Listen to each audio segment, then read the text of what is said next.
like, what? Like, the audacity of the question, like, aren't you liberals like big on not questioning elections? Like, and then I kind of looked into it more, and I felt like, all right, there's some validity to worry about some of the stuff Trump's doing, which I haven't introduced to the room yet.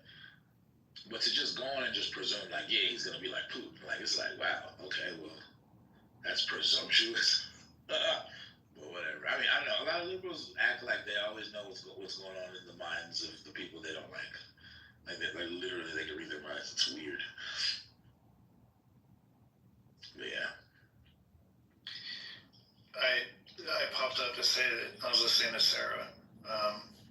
She made a lot of sense, but it's so interesting where she's arrived as a result of all of the back and forth that she talked about.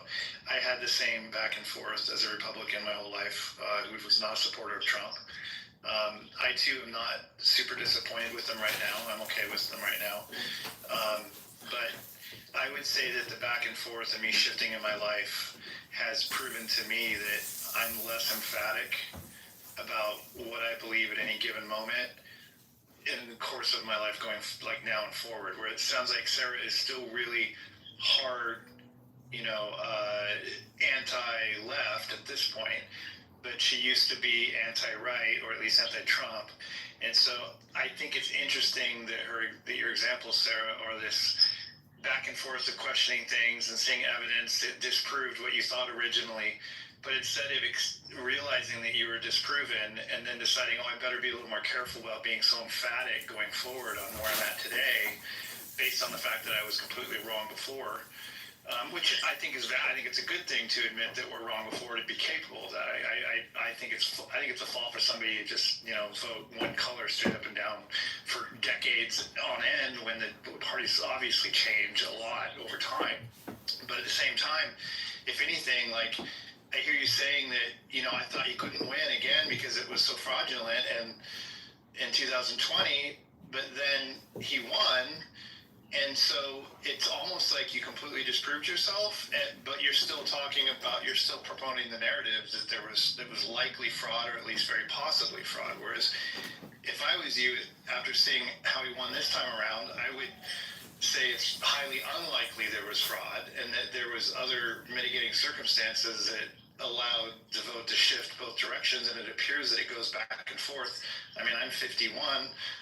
It's gone back and forth pretty much between parties, either every 4 or 8 years my entire lifetime. So this idea of calling out fraud, I think one thing I can say that I think was really, really bad of Trump to do was to question the system in general on purpose just because he lost, because he was a sore loser. I think that sucked, that he made it about the system instead of just accepting his own shortcomings when he lost. And I think he permanently damaged the integrity of the entire system that we depend on. And I don't think that either party is worse than any other party. They're both equally bad right now on two completely opposite ends of things, and they're pulling apart further and further. So those of us that are independent and who are engaging in critical thinking that allows us to change our opinions on these things and even change parties in some cases, you should be very hesitant to be so emphatic that you're sure of things right now based on what you see, because it's ultimately just an opinion, and you're ultimately forming it in your own head. And probably the less you listen to other people, the worse the opinion is, and the less accurate it is, rather than deferring to maybe experts in politics that are finding the right people that you trust, but the people that spend their life fully engaged in this as a profession. This appeal to authority, or this idea that appealing to authority is a fallacy, is another thing that's coming about because of all of this question that Trump's done. And the reality is, we question the appeal to authority on doctors, and the appeal to authority this, and at this point, it's all just my opinion. I just look at my own shit, and if I believe it, I believe it, and now I'm right, and everybody else is wrong. But the reality is, an appeal to an expert is not a fallacy. And if you want to appeal to an authority, well, why are they an authority? Are they an authority because they're an expert? Then that might not be a fallacy either. It's not automatically a fallacy just because we give the benefit of the doubt to somebody that puts 30 30,000 hours of study into something that we just choose to look up on the internet and decide for ourselves. Like, that's the part that I just question why you arrived where you arrived today is because I hear you in other rooms too, and you're just really pretty hardcore and about what you think now. And I'm kind of like, whoa, after that story, I was like, man, she's a lot more reasonable than I thought. So how did she stay so extreme right now? So I don't know. I'm not extreme. Like, I actually troll a lot. So let me just make that clear. I get upset. I hate wokeism. You know, I live in LA, so there's a reason why I'm more biased toward one side of the radicals. If I move to a radical city on the right, I probably will be doing, you know, the same thing but in the opposite direction. So I live in LA. And I have a problem with wokeism, and I have a problem with cancel culture. So when people make stupid comments, I purposely, you know, troll them back. So no, I am not a radical person. If I say something that's radical, you can be sure it's 100% being trolling. Yeah, I hear you, and I like that, and I actually resonate with that. I grew up half my life in Seattle, half my life in Atlanta. I can tell you when I was in Seattle, I was a diehard Republican who hated the far left, and then I moved to Georgia, and now I'm more independent or leaning left. Again, opposite what all the people around me are. So in some ways, I resonate with your defiance on the West Coast because I've seen the other side of it, and now I'm defiant in another way on this side end of things. So it seems like I share that with you. So thanks for explaining that. You know, Mike, I also want to kind of give a nod to Sarah because I totally feel that switch, at least in the first, like right after the switch is, you've done the switch because you feel so betrayed by people that you trust who've been telling you for years certain things, and they've been, you know, like it turns out they've been lying, and so it's almost like this feeling of needing a revenge on them and like wanting to own them in some way. I mean, it goes away after a while, but like in the first stage of the switch, I think it's very prevalent. Oh, I think that makes sense. Like, yeah, you're almost hypercritical because you're so like the disenfranchised. Yeah. Like former smoker who can't stand when people light a cigarette. Yeah. They want to punch them in the face because they feel so resentful. That makes sense. I learned a lot about you, Sarah, in what you described. I totally see you differently than I did before. You opened a lot of my mind about, I mean, when I listen to your talk now, I'm going to see it in a different lens, which I think is kind of interesting. Thanks.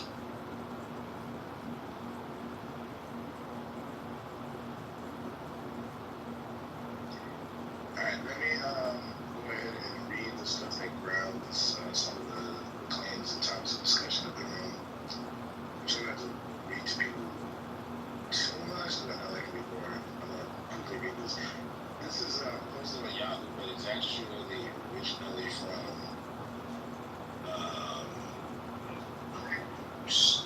Fox News. So I'll be very clear about that. Yahoo like to repost things from other publications. They're usually pretty good at indicating when they do that, though. So I just wanted to make sure that everybody knew where this came from. The title of this is a link at the top of the group. It says, ex-liberal cable stars Joe Costa, Joy Reid for 2026 midterm conspiracies about Trump. And it says here it's written by David Rutz. I don't know if David Rutz is from Fox News. I assume he is. It's a 4-minute read, so I'm going to try to read through it quickly. It's from Fox News originally, so it's going to have right-leaning bias. So I'm trying to be transparent about where it comes from.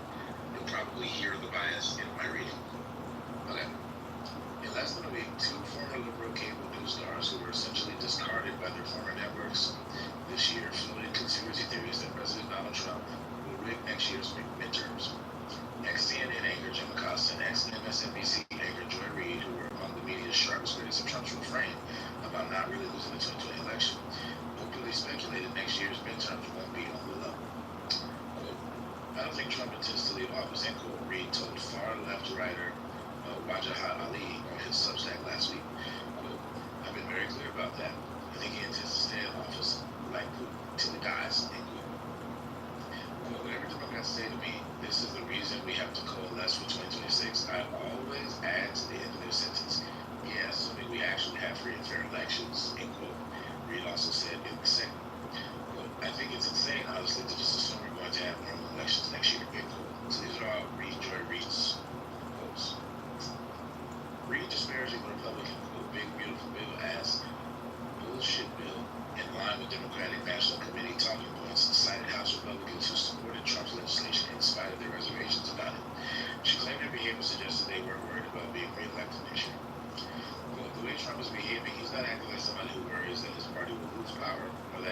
somehow he had normal elections, the Democrats took control of either the House or the Senate.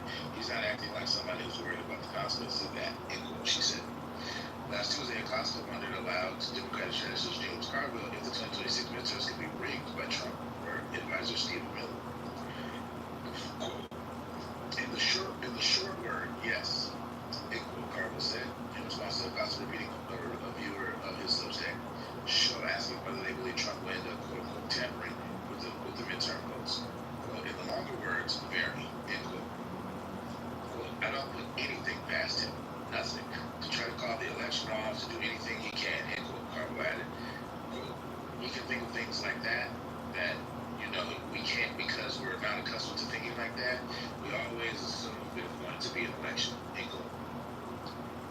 This is scary shit, Acosta claimed, chimed at one point. Quote, President Trump has taken more action to restore the integrity of our elections on behalf of the American people than any president in modern history. According to the Democrats, voter fraud doesn't exist, but clearly they are already searching for opt-outs, preparing to lose big again in the midterms, end quote, the White House spokesperson told Fox News Digital in response. A far-left Reid was abruptly fired by MSNBC in February. In November 2022, she said only Democrats accept election results when they lose. Acosta quit CNN in January after he was asked to move from the daytime program to a midnight show. He once mocked Trump's 2020 election claims as a big cry, end quote. Last month, former CNN host Don Lemon didn't dismiss comedian Kathy Griffin's suggestion that the 2024 election was also fixed. Quote, I'm Kathy Griffin, and I do not think Trump won in a free and fair election, end quote, Griffin said. But I believe there was tampering. I don't know if it was the Elon Musk connection. I don't know if it was just a few good old boys in the South who don't do, what they accuse us of, end quote. Well, you're not far off, end quote, Lemon said. Well, I won't say that I disagree with you, but I'm an evidence person. I like to see the evidence. I think something was off, especially when someone said, oh, we've got this, and you know how to do, you know that. How do we know we've got this? How do you know, or I don't need your vote, or anything like that? It's a little bit odd, end quote. In the past two midterms, the sitting president's party lost control of the House. In 2018, during Trump's first term, Democrats won back control of the chamber for the first time since the GOP Tea Party won in 2010. In 2022, President Joe Biden's Democrats were widely seen as overperforming, but nevertheless lost control of the House to the GOP. And then the article ends. So one of the things that kind of brought this up for me were the comments that I just read a lot of quotes from, that I actually saw the video clips of, with Jim Acosta and Joy Reid. Until I read this just now, I didn't know about the Donald Lemon stuff with Kathy Griffin. But yeah, these are like media pundits that are, and this is one of the reasons why the minority of the left are so loud, is because they have a bunch of crazies in the media. Or at least, people tending towards the extreme left in the media. And so they say these bold things to get clicks and likes, and they serve their goals of drawing eyes and attention to things that are sensationalizable. That's how the news media works and operates. But they end up perpetuating disinformation, misinformation, fraudulent, a distorted picture of what's actually happening. Which really doesn't help our discourse. And it dumps fuel on the fire to people who are already primed towards really, really far-fetched conspiracy theories in the first place. It's like some people just can't help themselves. So that was kind of like basically me rethinking about our discourse on election integrity.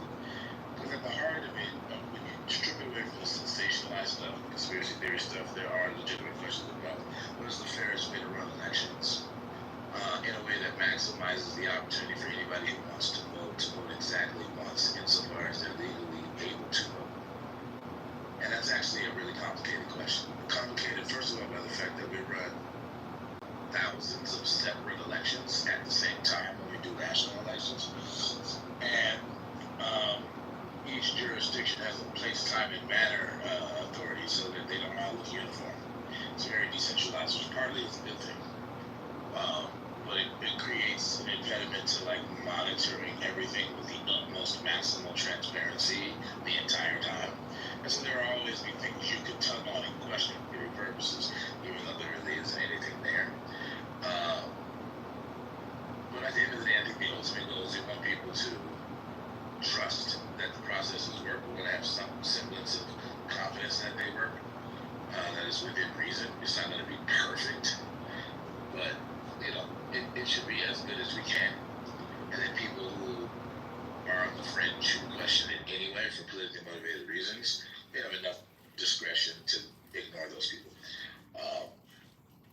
That's what I think the ultimate goal is. I think it's becoming a more and more difficult goal to achieve. Going back to the room, what do you guys think about the best way to accomplish maximal election integrity and maximal trust in our election processes? I think it's just transparency. The more transparent, the better. I mean, I installed a security system in the brand new building that Fulton County used this last election cycle to count all the votes after the debacle of 2020. All of the claims against him, where Fulton County was kind of the center of it all. And so they built this new center where they had all of the votes come in for all of Fulton County this year. And I actually personally installed 300 cameras around the area. And inside of it, they had all of the voting machines locked up behind a security fence, and they had cables on them in a certain way with flags and stuff that if they were open, you'd be able to tell. And then they had a glass structure with desks in there where all the counting was set to take place. And then they had the facility allows the public to walk through and stand there and watch the counting taking place in this glass box. And so they went full on transparency on the recount in order to say that, listen, if you're concerned about it, come and watch the process.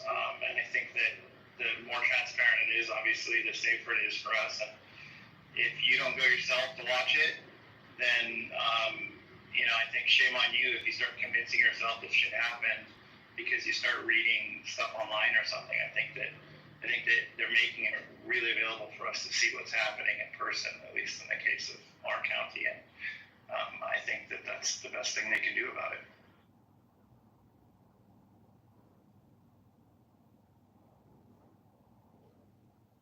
What do other people think? Honestly, I think I really don't see any issues from the last election. So if you just kind of maintain like the openness and the ability for people to get out and vote and count correctly, I think it should be fine. We don't have like as many constraints as 2 elections ago with like COVID or even last election. So like I don't really see the issue. So like kind of similar to I think what you said earlier, kind of curious because it kind of seems like fear mongering to me.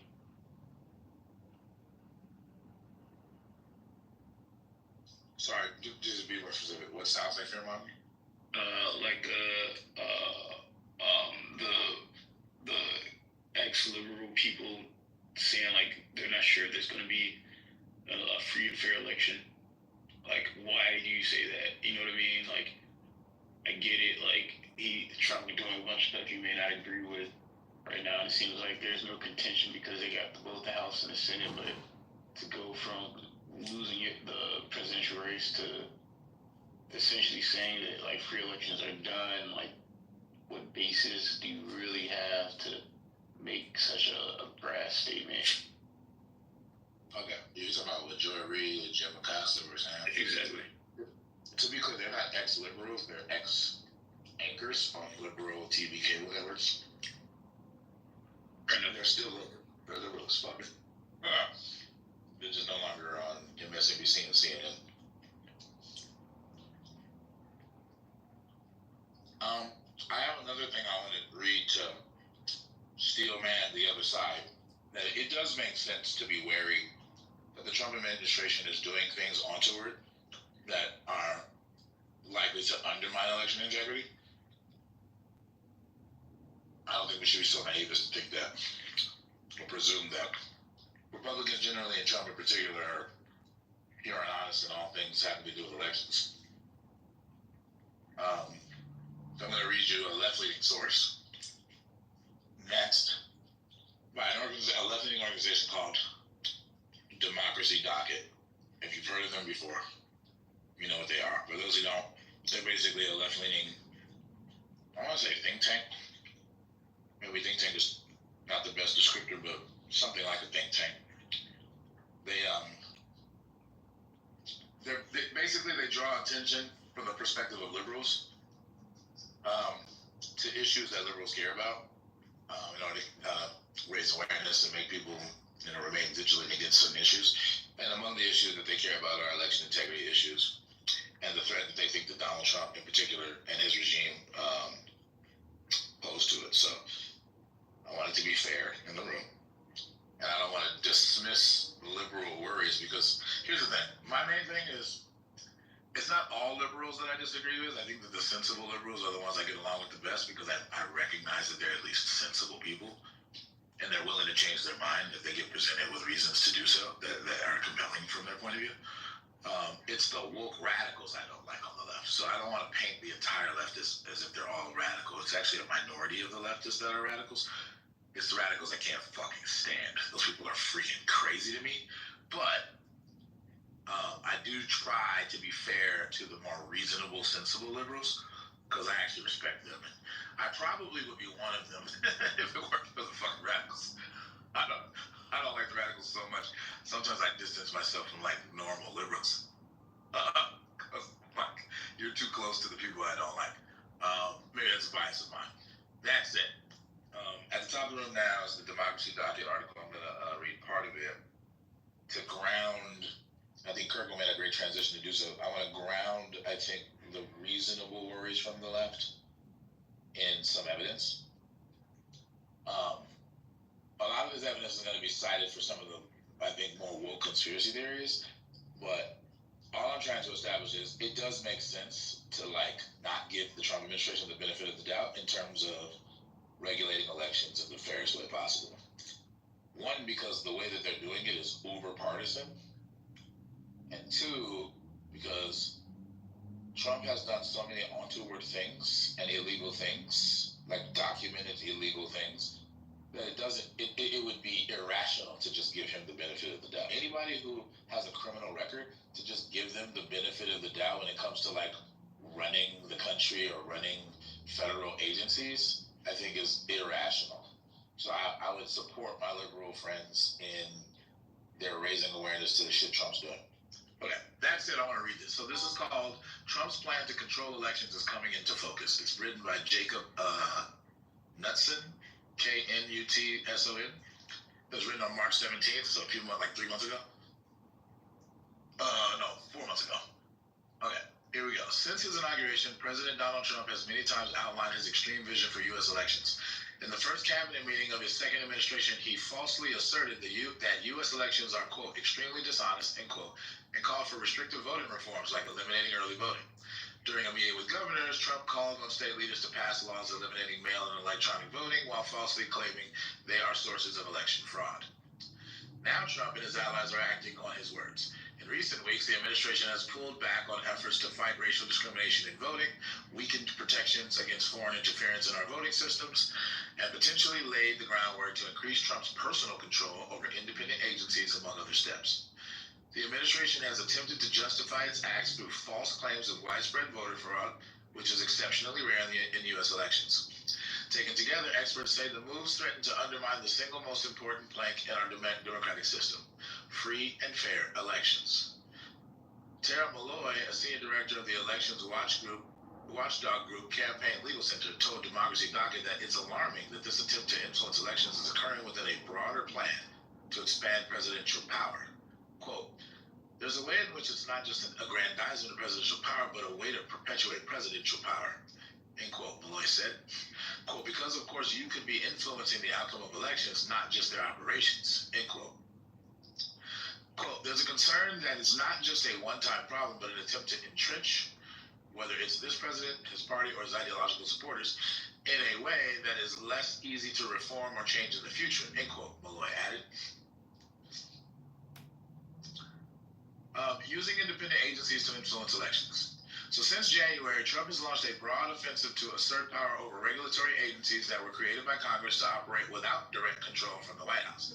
That assault has included an effort to assert control over the Federal Elections Commission, or the FEC, potentially making it easier for Trump to tilt elections in the GOP's favor. Charged with administering and enforcing the federal campaign finance laws and investigating campaign finance violations, the FEC is key to upholding the integrity of federal campaigns, reducing political corruption, and providing transparency about who is spending money on federal elections. Trump last month moved to fire Ellen Weintraub, a Democratic member of the commission, without cause, something no other president has ever done. Weintraub hasn't filed a lawsuit challenging her dismissal, but former FEC officials believe the attempt is likely illegal. Whether through a lawsuit over Weintraub's dismissal or challenges to other firings, courts, especially the Supreme Court, could ultimately give Trump the ability to fire FEC commissioners. Daniel Weiner, director at the Brooklyn Center for Justice, told Democracy Docket that would significantly increase the possibility of the FEC being weaponized against Trump's political opponents, as his administration would have increased influence to weigh in on its regulatory and enforcement decisions. Quote, what we've seen with this administration is that they really do seem to want to go after their enemies, end quote, Weiner said. Quote, no other president in recent history has been so overt about weaponizing the government against its political opponents, end quote. And this is me talking now, maybe if we leave out Joe Biden, which that statement's incredible. But whatever. I mean, I guess there are people who perceive what happened with the Biden administration as Joe Biden not weaponizing the government against Trump, but I don't know, man. Democrats have weaponized the government against Trump in so many ways leading up to this election. I don't know how anybody on the left can say this straight face, but I don't know, man. Maybe there's some argument I haven't heard. Okay, now I'm going to read again. Additionally, Trump may sign an executive order that dissolves the leadership of the U.S. Postal Service and incorporates the service into the Department of Commerce, according to the Washington Post. Doing so would give Trump and his political appointees direct control over the agency that handles mail ballots. Experts told Democracy Docket that not only could this shake voter confidence in mail voting, but the administration could make voting by mail more difficult by changing postage requirements for mail ballots or influencing how states mail ballots to voters. Trump could also use newfound influence over other independent agencies unrelated to elections to target political opponents. The Federal Communications Commission, for example, reopened its inquiry into a previously dismissed complaint against CBS for coverage during the 2024 presidential election. The complaint, filed by a conservative law firm, claimed an interview on 60 Minutes with presidential candidate Kamala Harris amounted to, quote, partisan and unlawful acts of election and voter interference, end quote. Just before Trump tapped him to chair the FCC, Brendan Carr linked the complaint with the FCC's review of license transfers involving CBS, essentially pitting the company's First Amendment rights against its business imperatives. Quote, that is really, really, really unprecedented, Weiner said. Free speech and journalism organizations have criticized the move as an affront to free speech and press freedoms that could influence editorial judgments in future elections. All right, opening elections up to foreign interference. By cutting election security programs of the Cybersecurity and Infrastructure Security Agency, or CISA, the Trump administration may be exposing future elections to external threats. Experts warn. The agency has been crucial to helping state and local election officials secure elections from foreign and domestic cyber attacks and handle disinformation and influence campaigns that seek to erode Americans' faith in democratic institutions. Such election interference operations have grown both in scope and sophistication over the past decade, especially with the rise of artificial intelligence. The Trump administration placed employees that worked on CISA's election programs on administrative leave and stripped federal funding for systems and alert thousands of state and local governments to cybersecurity and election threats. State and local election officials have told Democracy Docket they fear that dismantling these programs will leave future elections less secure. Additionally, the administration disbanded an FBI special unit tasked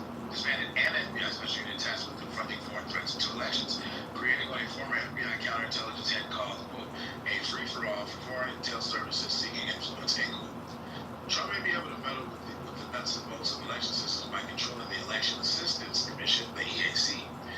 With a similar leadership structure as the FEC, the EAC helps state and local officials improve how elections are conducted.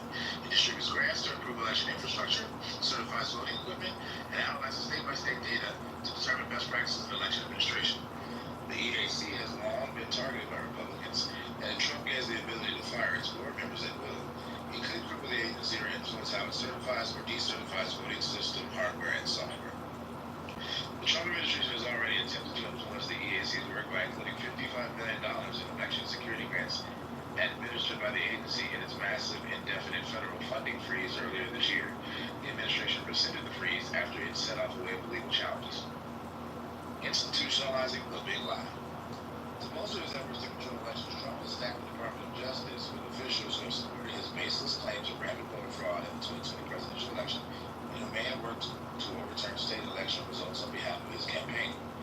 These include top officials like Attorney General Pam Bondi and FBI Director Kash Patel, both of whom did not say who won the 2020 election during their confirmation hearings. But it also includes leaders elected to lead offices that enforce federal laws protecting the right to vote. Trump nominated Harmeet Dillon, one of his loyal allies who has been involved in dozens of lawsuits changing voting rights laws, redistricting election processes, to lead the Civil Rights Division. Often referred to as the crown jewel of the DOJ, the Division is for protecting civil rights and liberties. Dillon has yet to be confirmed, but the Civil Rights Division has already abruptly shifted away from defending voting rights. So far, it's dropped voting rights lawsuits against Texas, Virginia, and Alabama. It also retracted a previous request to participate in a lawsuit over unfair maps in Louisiana that's set to be heard by the Supreme Court. Leader, the British Senate director, said that the country, even in Trump's first term, never had a DOJ so readily turned into the president's personal law firm,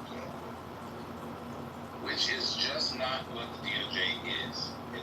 It's just not what anyone has understood the DOJ to be, Leader said, but it's incredibly risky. In future elections, such officials may be more willing to not act if voting rights are threatened, or could oppose efforts to protecting voting rights. They may also be more likely to pursue criminal investigations and even prosecutions against voters and election administrators over spurious allegations of fraud.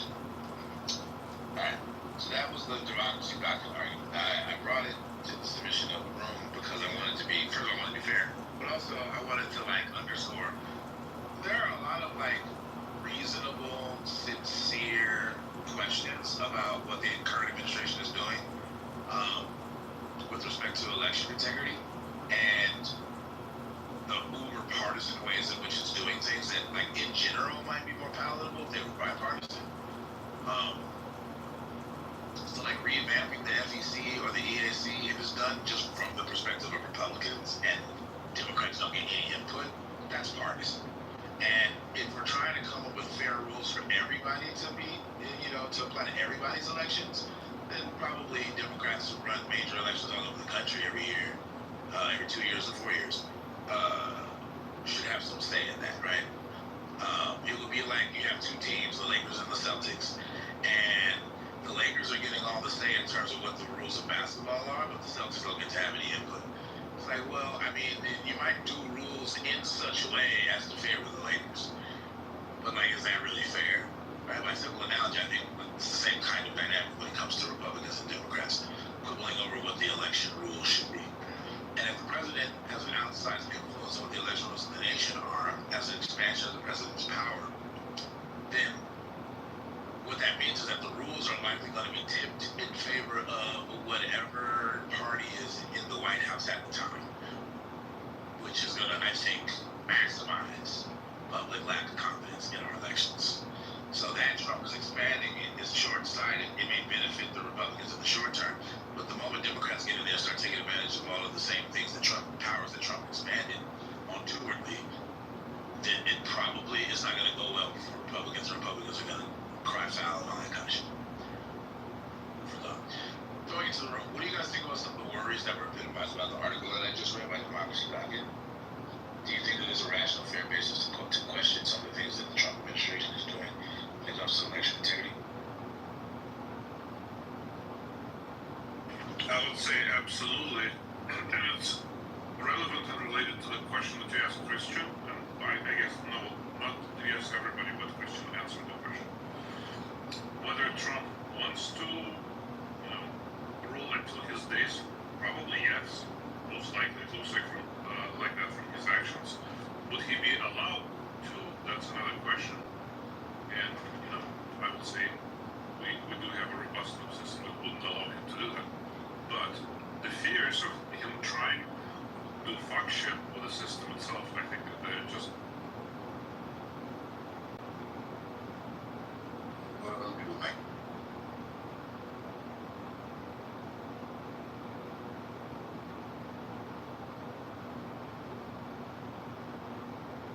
Yeah, it does crazy to sound. I just read all that.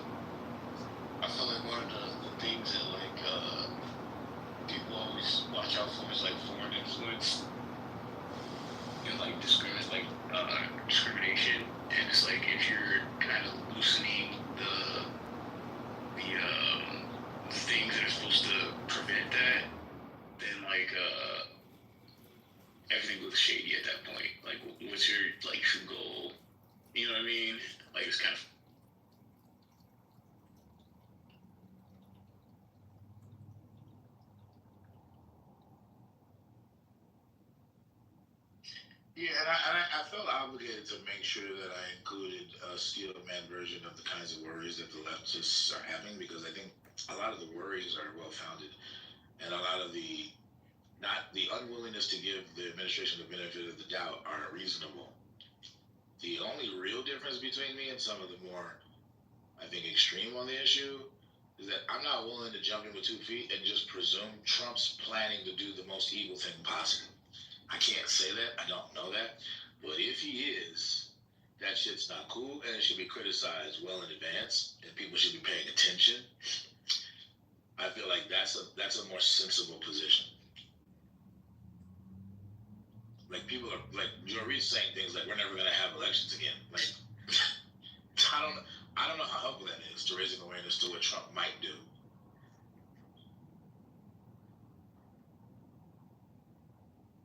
And I don't know, it kind of it motivates people to go over the top and overreact in a way that helps ironically shield Trump and Republicans from any untoward things they may be planning, because they just go, look how crazy these people are being.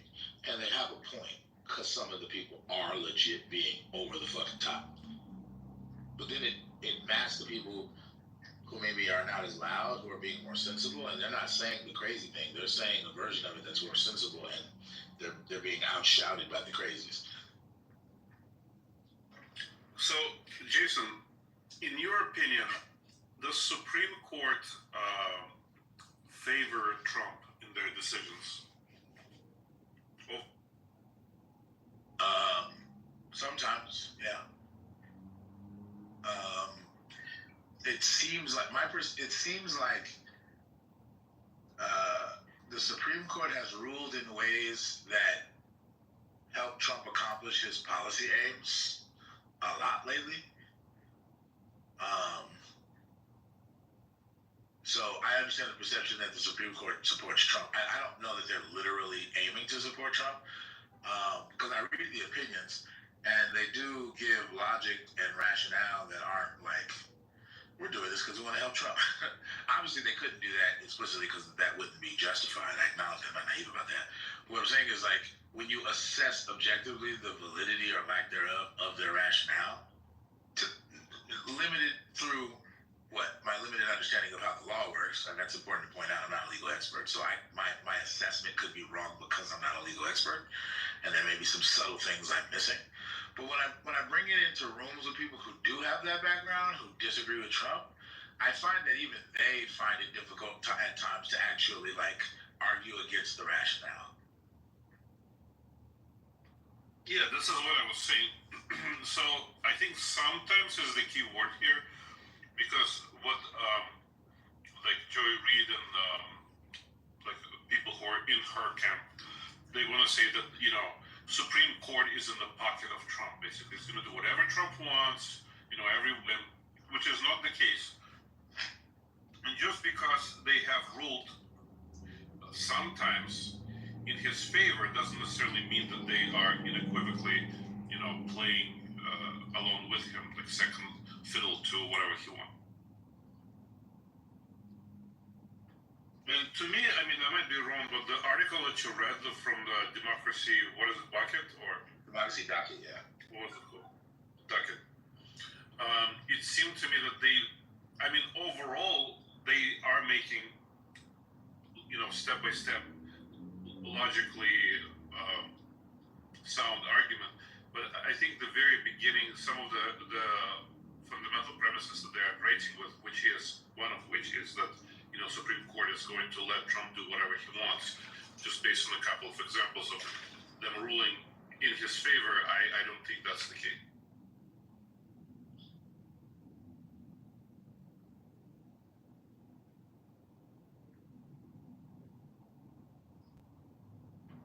That's to say that, but if I think that he desires to rule forever, probably, most likely. I mean, it looks like he's a egomaniac.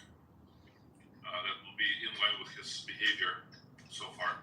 But whether he would be allowed or people will play along with it, I highly doubt. Yeah.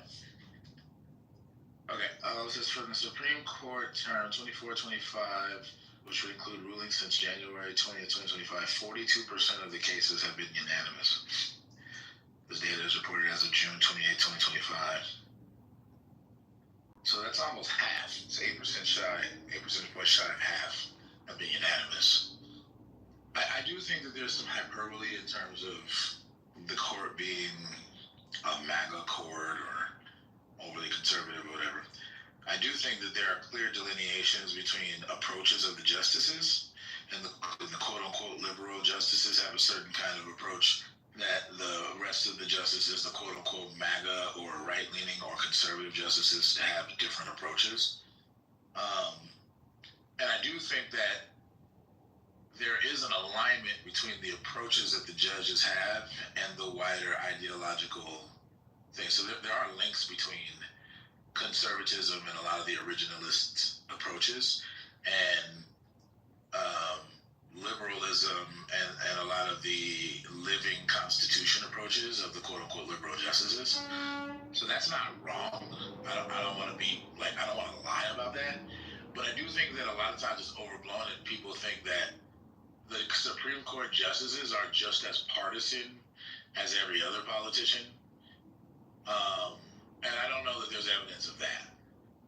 I do think justices have biases. I think all justices have biases. But really the test of that is how well can they ground their rulings in the law. And so I don't see naked partisanship in our Supreme Court justices. I do see political biases evident in our Supreme Court justices, but that's inevitable. Like there's no such thing as a Supreme Court justice with no biases ever. So I mean, I do think that the Supreme Court is not ideal in that the balance between the approaches is not realized, and maybe there are arguments for that balance being realized. And maybe there were better options for Supreme Court justices in terms of whatever their biases are ideologically. I do feel, for example, that Clarence Thomas is really biased towards the right. I think that's apparently true, and it shows in subtle ways in some of his decisions, and not so subtle ways in others. As an example, I do think Ketanji Brown Jackson is also I think fairly obviously biased towards liberalism, but almost in an equivalent in opposite direction as Clarence Thomas. So I think that the biases exist. I think that they're kind of apparent. I don't know that every Supreme Court justice is biased to the same degree, though. I don't know that Kagan is as biased as Ketanji Brown Jackson. She might be, but I don't think so. I don't even know that Sotomayor is. She might be. I think Thomas is the worst, to your point, for sure, and it's also judged by the actions of his wife too, and the things she said and done. I think that he's definitely the worst. But there's one more of them. I don't remember which one. The flag issue. They put the flag up upside down or half mast or whatever it was. Alito. Was that? Yeah, it was Alito that did it. You're right. That issue. Right. It wasn't him. Yeah, but I mean, I guess. But I've been married 32 years. The man can control his wife. Maybe, but I think it's more likely that him and his wife agree on those major angles. And it just seems, I think he should be going out of his way to make sure that doesn't happen. And if she disagreed with him, I'm not sure she would be doing that flagrantly like that in front of him. I'm sure he was more than okay with the concept. But anyway, so that stood out to me. But those two for sure.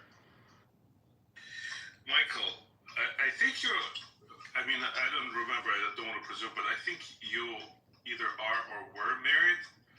Happy wife, happy life. She can hang the freaking flag however she wants. I've been married 23 years, but it goes like the man doesn't learn. If she was no, I kind of think of it differently. I kind of think like if they have a successful marriage for any length of time, that she would be supportive of his career. She would know better than to make political gestures when her husband's a Supreme Court justice. Either she's just an idiot or she's defiantly polar opposed politically to her husband, which is probably not likely, but it just seems like a really bad idea for her to do that, and it seems like it's something that he was okay with because he didn't think it through or something, or his true light just showed. I don't know. I don't know. It's too coincidental that he appears to be as right as he is, and then to be hired by Trump, and then to do that, it's pretty. He'd have to go out of his way to.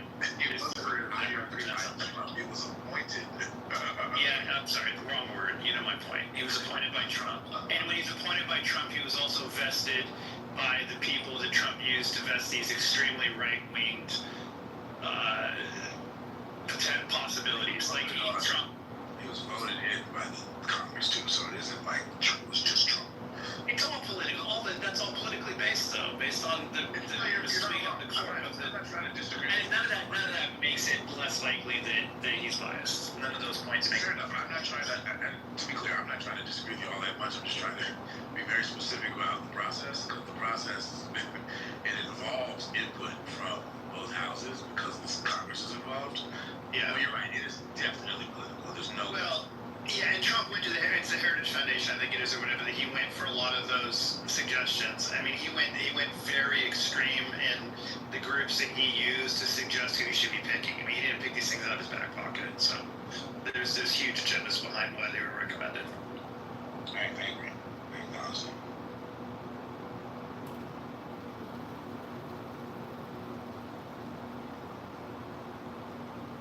That said, we've always known there was political bias in the Supreme Court. I mean, no one ever questioned Senator O'Connor's, leaning, right?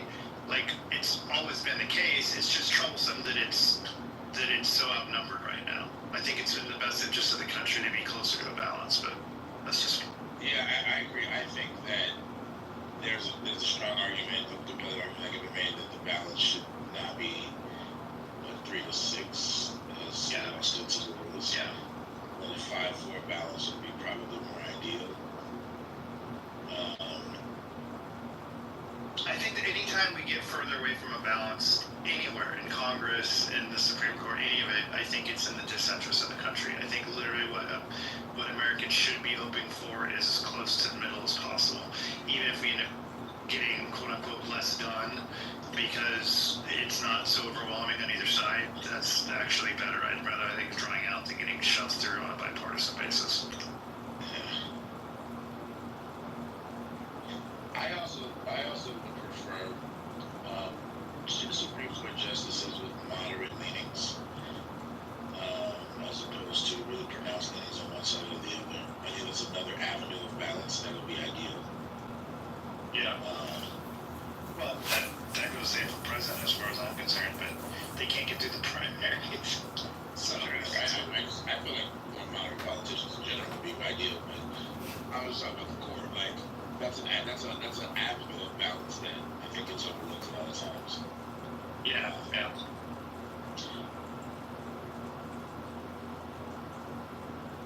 Very confusing how fucking joke this stuff is stupid. Man. So go roundabout to Kirkle. So Kirkle had a question. Okay, well, it seems like you're fear-mongering. What real basis do you have in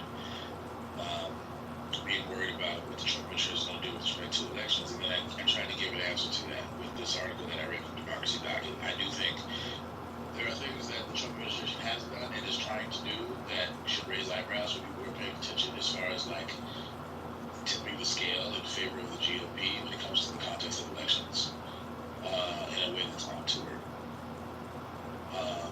And allowing the president to do that now is going to set precedents that are going to backfire in a major way in the future, no matter who's president. Because then you're going to have presidents who are incentivizes it as a new normal to tip the scale in favor of their party every year, every 4 years, or whenever they get in office. And I don't think our system can tolerate. Well, it's a question of to what extent our system can tolerate that kind of shit. It's not supposed to be topsy-turvy like that. So I'm not a fan of Trump's moves to expand presidential power, which is ideologically motivated and was explicitly a policy aim in Project 2025, believe it or not. So it seems like Trump trying to deliver all those things. unprofessional nature of the language and the extreme nature of the language that he uses when he makes posts about certain things, like he did on the one on 4th of July about the other side, makes him unusual as a president in his obvious, blatant, hatred of the other side. It's just the way what he says is not. It doesn't sound like the way that other professional presidents have talked about their opposing parties in the past. There is a difference. If somebody can't recognize the words that he uses and the language that he uses and the divisiveness that he creates and the way that he uses that, then they're not going to be willing to recognize how different and unusual he is. And that unusual difference is the reason that we should be more worried about him taking on more presidential control than potentially somebody else 25 years ago.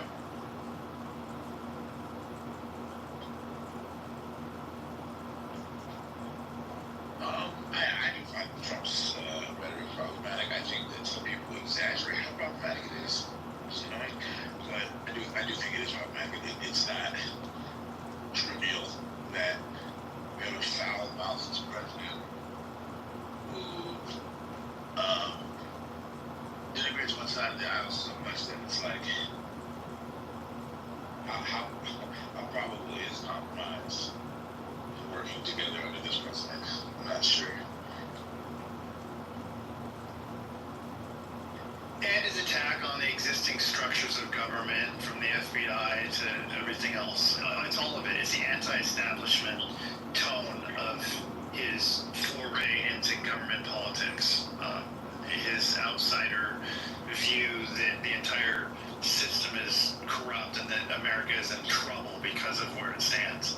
And when he's creating a lot of the atmosphere that makes it feel that way, in a way that other presidents have never done. Everything from January 11th to everything that he says, including the post on the 4th. The post on the 4th was a perfect example. I don't remember the details of it specifically. I read it. It's January 6th. No, it was July 4th Twitter post where he... You said January 11th, but I think you meant... Oh, January 6th, yeah, I meant to say, yeah. Everything from that, I mean, it started there in my mind, for sure, and something that was inappropriate and promoting and not stopping. If not promoting, at least not stopping on a timely basis, but it just keeps going on and on. I mean, for somebody to say, I wonder why would we be worried about him than anybody else? For somebody to say that, I think they're totally clueless. I don't care how they vote. It just makes no sense. I mean, it seems blatantly obvious. I hear you. And his attack on his own party, on the other Republicans, his naming of rhinos, the way that he attacked Republicans of the old guard in the same nature that he attacked Democrats. It was basically him versus everybody, including his own party, until he had control over it. And so that was super interesting. He redefined a party. He turned a party in a Congress that was ultimately against him, but afraid of him, into a party that at least outwardly supports him now, through bullying procedures and through demonizing the people that were there before him, including especially the ones that are more moderate. And that too is not something that I've seen in my lifetime with a Republican coming into their own party. And I thought of him as like anti-war, and at least in the way that he talked about the wars, because I heard a lot of young people liking him because it seemed like that he was very not interested in engaging in wars. But then when it comes down to it, at least in this term, he's very much acting like any other Republican would act, as far as I'm concerned, in the way that he's handling wars and Iran and everything else. He's doing what he needs to do from a war perspective.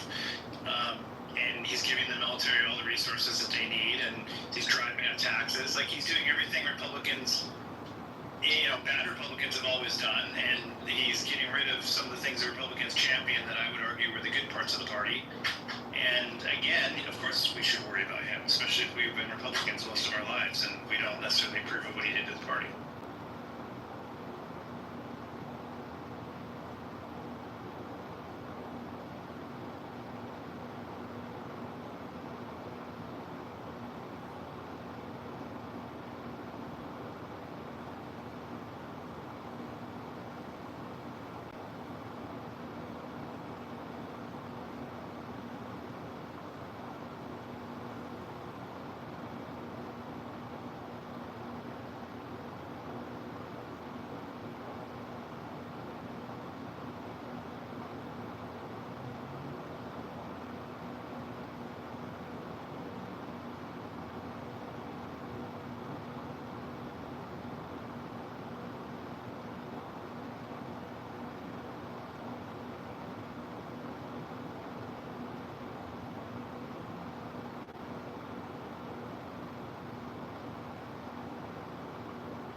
legit was silent though. Oh. I felt like you might have thought the silence meant your phone was glitching. That's exactly what I thought. Jason, do you think that Musk's new party would be more helpful to the Democrats or the Republicans? I don't know. It seems like it's flopping like all the other third party attempts, so it may in the end not really affect either party. It seems like a more effective thing that would negatively impact the Republicans would be Musk throwing his money behind primarying Republicans that voted for the big beautiful bill.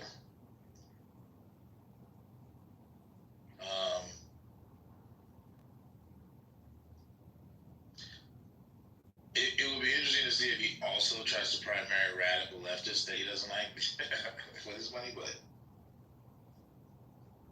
I don't know.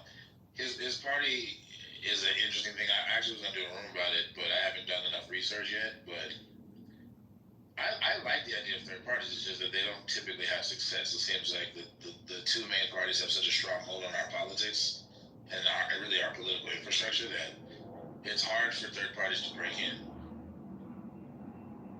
So, But if anybody could have any kind of traction, even if it doesn't go anywhere initially, but just to put the conversation back into the minds of people in general, he would probably be the richest guy in the world, I would think.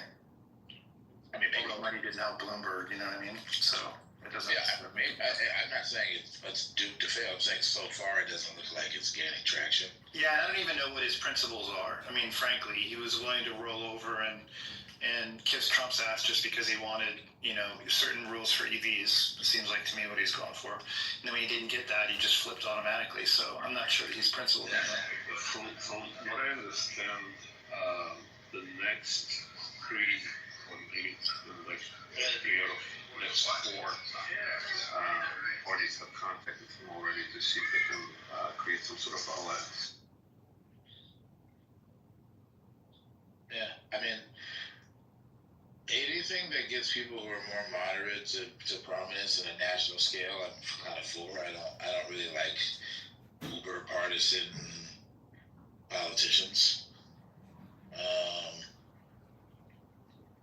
But I mean, I don't know.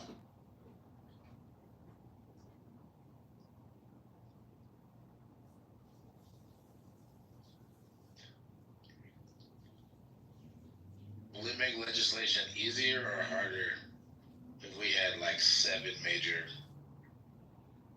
parties with approximately even representation in our Congress? It'd be terrible. I genuinely don't know the answer to that question. I don't know. So I mean, I have reservations. I do want more of a balance, but I don't want to exacerbate already existing trends of gridlock in Washington. And then people will call you a Democratic, liberal, moderate American. All the labels. All the labels.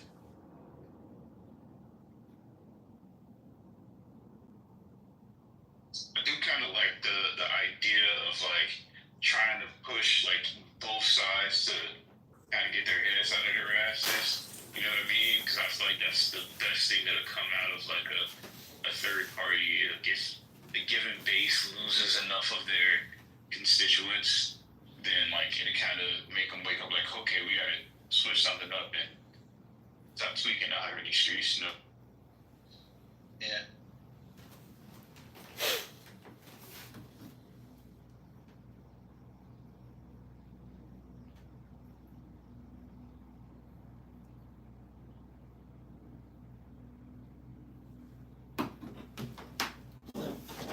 I mean, part of me wonders if MAGA, as we define it, is really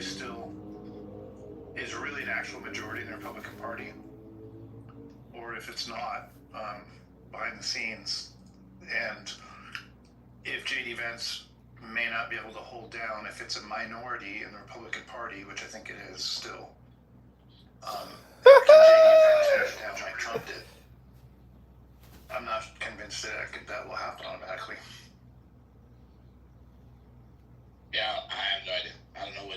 chance are of winning the next election at all. He doesn't know Donald Trump, I everything. guess. He doesn't even know the future. I mean, there are things that the Republicans can do. I mean, if Trump endorses him, then you can mobilize Trump's sycophant base behind a J.D. Vance. They've already voted for him on the ticket with Trump, so voting for him at the top of the ticket, I don't think is that far-fetched, particularly if Trump's endorsing him. But it's not clear that he's gonna win yet.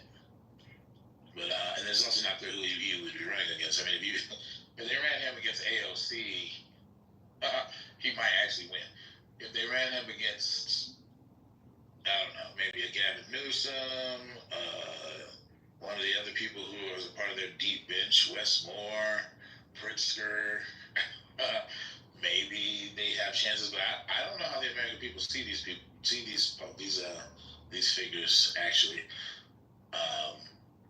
And I don't know to what extent the stain on the Democrat Party would actually negatively impact them, or even like Shapiro or something, or maybe even Gretchen Whitmer.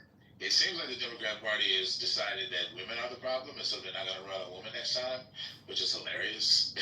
Wait, is that already on the books? Well, it just seems that way because they've talked that way. And actually the progressives have pointed out that they sense what I sense, which is the Democrats are, they haven't said it, but their whole thing is like, well, the last two times we lost they were women, so I feel like the conclusion's inevitable, like, but maybe they will run a woman. I don't know. AOC is supposed to be the shit. Gretchen Whitmer was talked about at one point, so yeah, that's who I thought they might be running behind somebody like the Michigan governor. Yeah, I don't know. If they ran Kamala Harris again, I just feel like that would be hilarious, man. Dude, that would be such a avoidable mistake. Like what the fuck are y'all doing? But it just seems like they're not gonna do that. It seems like they kind of are aware she's not popular, and credit to them. What gave it away? I don't think they should run her. I think that they know that though. I don't think they're that stupid. I just think that they're in denial a lot of times. No, you see, like to me, her candidacy was a sacrificial lamb. Yeah. They basically sacrificed her. I mean, at least like the makers and shakers, like the people who are shills for them. I mean, they would have rallied behind whoever it was. Doesn't matter. You presented like a chair, they would tell you about how wonderful the policies of a chair are. Yeah, I mean, they didn't really pick her the first time around. Exactly. I mean, she was shit the first time. I mean, she didn't survive the I mean, even the last time they didn't pick her, they kind of defaulted to her because they felt under pressure to make a decision quickly. Yeah. Just kind of pushed her into place, It made sense. I mean, she's a VP. It made sense. Under pressure. I don't know that AOC is going to be favored because it seems like they're trying to get away from the progressives. What do you think of Elizabeth Warren? Not that she wants to run, but you mean the Pocahontas? As far as like the likelihood that they're going to go with her, I don't know. They're kind of in a weird place right now. I don't know what their priorities are. yeah, I don't either. She might run though. Did she run in 2024? Sorry. I think she ran the very beginning part of the primaries. I think she was part of the first primaries. She might run again. I don't know. I mean, to be honest, they need a fresh face in some capacity. There's really nobody that I can think of that's going to do much good. If Hillary Clinton ran again, that would be hilarious. I wouldn't put it against them. It's possible. It'd just be weird. It'd be like, oh my god, they're running it back. Yeah, but it's fucking weird that Trump ran again. Like, it would fit. It would fit the story. She would probably. I think she would win against J.D. Vance. It's weird that Trump ran was weird to me. Yeah, it is. It's fucking weird. It's more a statement of how pathetic the Democrats were and how badly they were damaged by the Joe Biden thing. That's really what it's an example of. Yeah, I agree. I don't think you was lost. hard that he won. I was just like, wow, bro. But in terms of support, even within the ranks of the Republican Party, I think Trump has much more ground than Hillary amongst Democrats. I mean, her own party fucking hates her. So I highly doubt that she would do it. Well, I think that Andre, I still believe that, I don't know, maybe it's changed, and maybe I'm just naive. As of 2020, I could have said that I believed that a majority of the Republicans were closeted, did not support Trump, but never were afraid to say otherwise. I know that was the case in 16. I know it. So in 20, was it still? Not sure. In 24, did it exist anymore? I don't know. I think it's split up by age, to be honest with you. Anybody that's been Republican like me for several decades, we're not necessarily huge Trump fans. Like, I still think there's a lot of neocon Republicans. Yeah, that's a good point, but I think the difference is that, within the Republican Party, the people who do support Trump, they're like die-hard Trump supporters. Right, exactly. They go all the way through and through. On the Democratic side, with Hillary, there's no Hillary club. Nobody's gonna fucking, throw their career out of the window for But that's a charisma. That comes out of charisma, which is one reason I was talking about Vance. White dudes for Hillary, bro. Vance lacks charisma in the same way Hillary lacks charisma. Like, charisma's a big deal. Vance doesn't lack charisma. Yeah, he does. Oh my god, dude, they talk about him fucking his couch. Like, that's a perfect example of how he like charisma. Yeah, he does. Oh, I completely think so. I think guys know he actually has charisma. I'm not saying he's dumb. I think he's smart, but I don't think he has charisma at all. He clearly does have charisma. What are you doing right now? I don't know. I would be interested to take what other people think. I disagree with you quite a bit, actually. He is. I really do. Go ahead. No, I think, so, Mike, if you compare him to Trump has very animalistic charisma, right? It's like he can read the crowd, he can sort of, he can guide the crowd with his bullshit and his, word salad and whatnot. Right. JD Vance is much more, so not to that extent. Come on, dude. Like, it was not a word salad. But Obama opened his mouth with Clinton, would, make you feel like you're the most important thing in the whole universe. It wasn't a word salad. He just hypnotizes you. Like Trump, I saw him live last year before he became a president. And it's hypnotic. He just says nonsense. Like, if you look away from him and kind of try to analyze what the fuck he's saying, it's nonsense. Like, the previous sentence has nothing to do with the next one. But it works. People go wild. He says, what they want to hear, and they just go crazy. With Vance, he's much more in line with traditional, rhetorician. Like, he's well-spoken. He behaves himself, like a gentleman. So I think he does have a charisma, it's just a different kind. Like, to say that a person doesn't have charisma because you don't like them is weird.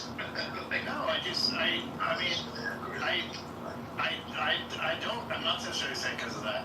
I mean, I don't know. When anybody, I look at him almost like a nerd, kind of. Like, people make fun of him about humping his couch. Like, that's not something that's not something that happens to somebody who is just, who's as charismatic as Bill Clinton or whatever. Like, it's almost like silly. Like, the things that people laugh about him are silly things. Like, it doesn't. He seems like a nerd. He seems nerdy to me, but not in a good way necessarily. I don't know. I don't see it. Nerds can have charisma too. Yes, they can, but I don't think he has it. I just don't. I don't know. I mean, listen to him speak, bro. I think it's pretty evident he has charisma. I think he's smart and well spoken. Yeah. Well, I think I think that. If you have charisma, what do you think that means? It means a lot. It means have or not have. It has it's a combination of physical attractiveness, a perception of intelligence, although Trump has it, and he's not necessarily perceived as intelligent by anybody who actually understands what that would require. You know, I don't know. I mean, it's I think Trump has it. I just don't think that I don't know. And that's what I'm saying. I think MAGA is a one-off thing. It's Trump. He made the party about himself, and it's going to be a challenge when he's no longer there to pass that on to somebody else that's not him. That's the problem with turning a party around and making it all about yourself. Can you pass it down? I agree that they do face that challenge. That's several before that. J.D. Vance has Chris. Well, and I don't think he's the guy for that, I guess is my point necessarily, so I don't know who would be. Yeah, but I actually do think that he has an uphill battle with that because he isn't Trump. And so there's a risk that he's not going to motivate as many people to the polls that the GOP is going to need to win. I think that's fair. But it isn't because he lacks charisma. It's because he's not Trump. And there's a difference between those two things. He has his own kind of charisma. I think his appeal is a little bit more narrow in terms of the GOP base. Trump appeals to way more people than J.D. Vance does. That doesn't mean J.D. Vance doesn't have charisma. Trump is a character. JD doesn't have depth. He's not a character. He's not a caricature. He's just an intellectual. God, I think I'm really surprised that you use that word to describe it. You think he's bland? You're I think he's bland, and I think that's an important part of winning. You're just emphasizing you don't like about him. Well, it's not that I don't like him, actually. I'm trying to describe how he appeals to people like, right? He's got a nice smile. He's got a strong voice. He's well spoken. He's educated. And he speaks to the issues that a lot of Republicans want him to speak to. He also gets a little bit of bonus points by being associated with Trump because he's a part of his administration and he's his number 2. Okay? All of those things appeal to MAGA in a major way. Okay? He's also from Appalachia, which appeals to that voting bloc. And he's also aggressive in his attacks on the left, Democrats in particular. So, all of these things are things that appeal. And the sense of his being charismatic is having a nice smile, is being well-spoken, and his being personable, even in the context of some really, hot interviews from leftist media pundits. Right? So, I can tell he's charismatic because of those things. Even though I don't personally I can tell why he appeals to other people. All that he will have to do if he runs for presidency is own lips publicly a couple of times, on their ground, and that's it. That's all he'll need to appeal to all the Republicans in the world. And he even has more charisma than the Florida governor. That Which one? DeSantis? What? Yeah, he has more charisma than DeSantis. It's very to me. I don't think so. I don't see that, but You think DeSantis has more charisma? I do. Within Florida, I think he has a lot for Floridians. I know Floridians are other Americans. Florida. I love how you're gonna out Michael. I'm saying in general, you think that the Florida governor has more charisma in general than J.D. Vance? Yeah, I do. I definitely think that DeSantis has more than J.D. Vance. I just watched J.D. Vance speak for extended periods of time. Yeah. I had. I think part of what I say about J.D. Vance, he's a great speaker. To be honest, I had his job in the Marine Corps. I mean, he was taught that. We were taught that. We were taught to be television news anchors and broadcasters and public relations specialists. That was our jobs. So, there's a lot of media training that he's had by default that other people his age have not had. So, he's advanced in that nature. That's part of what makes him so professional. That's why he sounds so professional. It's a big reason. And he's smart. And he has a good story. And I think all that matters, but it doesn't mean that you want to have a beer with the guy. I think Trump would be fun to have a beer with. I don't think that J.D.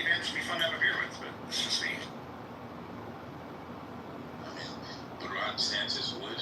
I guess. If I had to pick one of the two, I'd pick him over JD Vance. But it's just me. I think, hey, Ron DeSantis, good point. I mean, he's not. I don't think that most people in MAGA think that. To be fair. So I don't think people in MAGA really give a shit about JD Vance. I think they're so obsessed with Trump. Republicans who They just don't. Who I don't think are charismatic are like Lindsey Graham, fucking Mitch McConnell. I don't think those motherfuckers are charismatic. Right, but they haven't run for president either. They would lose if they did. President is a lot about I can't stand liking the person. I can't stand Senator of Texas. What was his name? Ted Cruz. Well, I don't. But I can acknowledge that Ted Cruz has some charisma though. I can't stand that guy. No, I can't stand Gavin Newsom. I can't stand him either. I think he's gross. Even people I don't like, I can tell they have charisma, and I can acknowledge it. Like, I can't stand Gavin Newsom. That dude's charismatic. Yeah, he's charismatic. So, I mean, I don't know, like... I don't think Ted Cruz is charismatic at all. A little bit. I don't think he's the most... I think J.D. Vance tries too hard. And I think Gavin Newsom is more charismatic than him. But he has some charisma. He has one of those, like, preacher type charisma. Like he gets really preachy in his speeches. He just grosses me out. He just looks like he stinks. He looks like he's greasy and he stinks. I can't get over him. He's also Canadian. I can't stand Canadians. His roommate. I used to know a guy that knew him. He was his roommate, and I don't remember the guy's name now. I mean, I wasn't friends with him, but I spent enough time talking about him. And they had nicknames for him that made fun of how greasy and gross he was. He was highly unpopular in college, and he was gross. He smelled, and his roommates actually didn't like him at all. And so imagine somebody in college that has a reputation, and then they go deep into politics, and they have success in politics, but on a personal level, people don't like being around them when there's not something that they're gaining favor as a result of being there. So a roommate doesn't have favor by being there.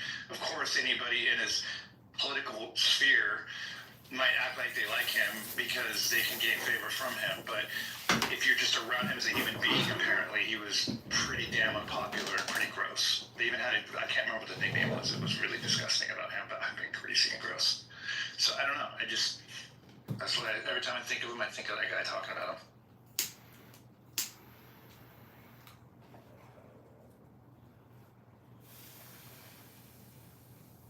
But again, I don't think you need charisma to be a politician. I think it helps, but I think you need charisma to be president. I think sometimes that's what it all comes down to.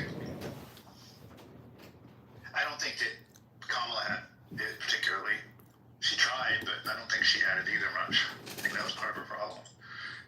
Even people that didn't like her didn't love her. I don't think she was very charismatic either, but right. I don't know how to describe what it is. It seems innate to me. I don't know. I don't know. Typically they're like just likable, personable qualities. And attractive. Attractiveness matters. For sure. That's part of... Like I said, like John Edwards, right? Remember him? Likable is to be attractive. My point is, yes, you're right. But like Bill Clinton, like I met Bill Clinton in the Marines, and what I remember about him is he had like an aura. It was something. It was like when you were in his presence, he looked at you in your eye, and he closed down to make you the focus of his attention for that time, and he was with you. Like there's something there. Like you could feel it physically. You could see it in the way that he looked at you. And so on an attractive level, he was like off the charts.